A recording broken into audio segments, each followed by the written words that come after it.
ليه دايما كل مصيبه بتيجي من ورا الصين؟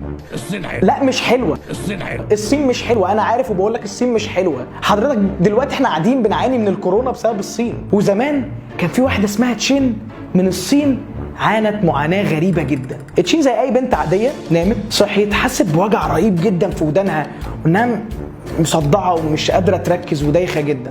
راحت المستشفى زي اي مواطن صيني طبيعي، راحت تكشف على نفسها. اكتشفت حاجه رهيبه جدا، اكتشفت انها سامعه كل البنات اللي في المكان ومش سامعه ولا ولد في المكان. يعني انا متخيل ده لو حصل عندنا في مصر احنا الستات المصريات هينبسطوا احلى انبساط بحاجه زي كده. تخيل حضرتك تبقى قاعده جوزك عمال يزعق يزعق يزعق ويتخانق معاكي وانت اصلا مش سامعاه.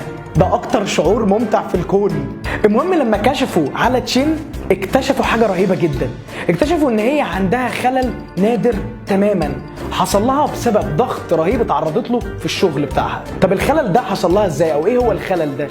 هو عباره عن انها مش هتقدر تسمع اي صوت ذات تردد منخفض، بمعنى اصح مش هينفع تسمع اي صوت راجل بعد كده. الفكره بالنسبه لي ان حاجات الصين ما انتهتش لغايه كده. الصين بياكلوا فران، الصين بياكلوا تعابين، الصين بياكلوا اي حاجه بتيجي قصادهم، وتشين مش اول ولا اخر قصه حصلت في الصين. فمعلش ما حدش يجي يقول لي بعد كده ان الصين حلوه. الصين حلوه. لا مش حلوه.